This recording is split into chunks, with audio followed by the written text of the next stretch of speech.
राधे राधे। जय श्री कृष्ण। मैं आचार्य मनोज जी महाराज आप सबके बीच में उपस्थित हुआ हूँ। आइए जानें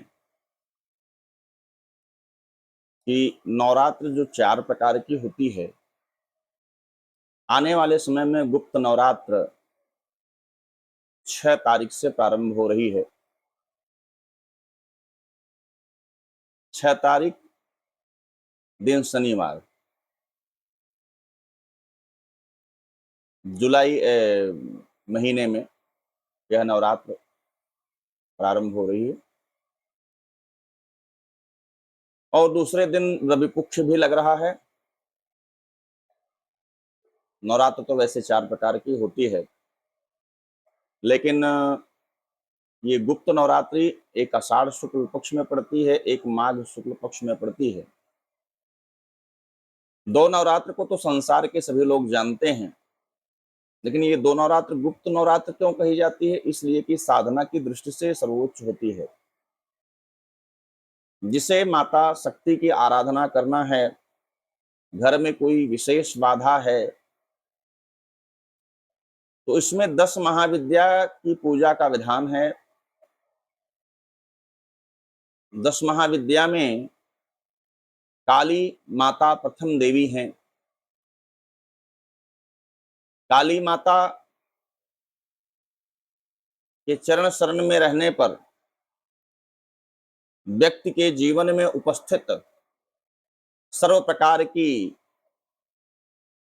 जो दैविक, भौतिक बाधाएं हैं, उनकी अर्चना से, उनकी पूजा से संपूर्ण बाधाएं नष्ट होती हैं।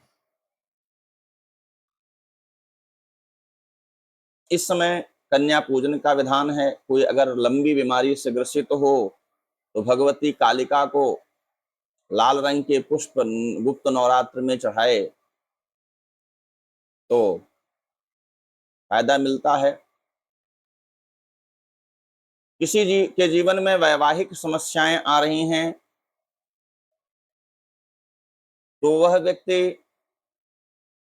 अगर कन्या है, श्री वर प्रदाय नमः इस मंत्र का 9 दिन तक लगातार जप करे, माता जी को भोग लगाए, धूप दीप नैवेद्य प्रदान करके इस मंत्र का जप करके लाल आसन पर बैठ करके करने से उसे शीघ्रात शीघ्र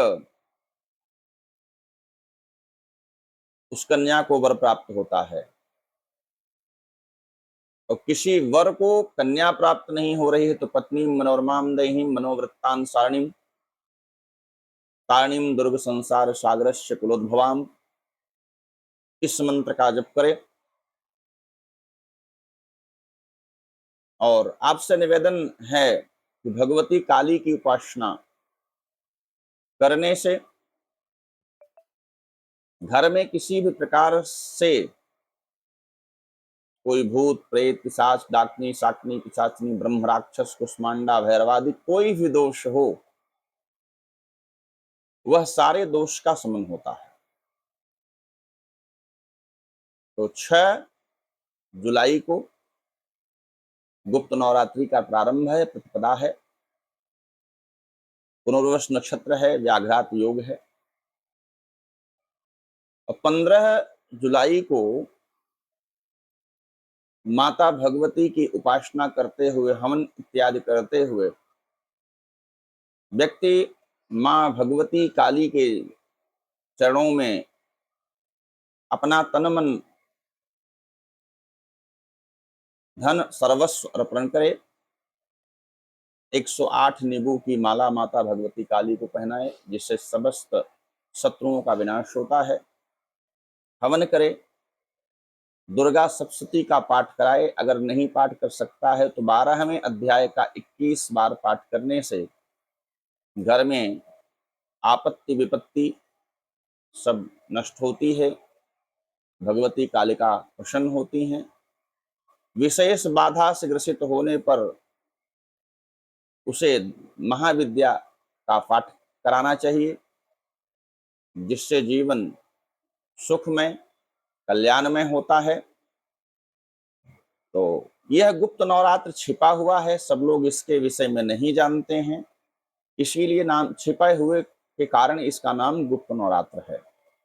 जो व्यक्ति उन नवरात्रों में, वार्षिक नवरात्र जो है सर्दी नवरात्र में और वासंत के नवरात्र में उपासना नहीं कर सकता है, किसी कारणवश, वह व्यक्ति नवरात्र में साधना करें। और 10 महाविद्या की अलग अलग साधनाओं की विधि भी बताई गई है, जिसको हम अगले एपिसोड में कभी चर्चा करेंगे कि 10 महाविद्या कौन है, कि इनकी उपासना से क्या लाभ होता है, कब करना चाहिए, और माता भगवती की आराधना करने के लिए मन को एकाग्र करते हुए अपने जीवन का सर्वस्व अर्पण करना चाहिए। माँ जैसा संसार में कोई दयालु नहीं है। तो ये 9 दिन साधना के बताए गए हैं। घर में लहसुन कांदा इत्यादि न खाएं, माता भगवती की आराधना करें, और जो सच्चे मन से माता भगवती की आराधना करेगा, माता उसका सदैव कल्याण करेंगी। ये गुप्त नवरात्र का विधान है, रहस्य है। जय मां भगवती काली, जय मां अम्बे।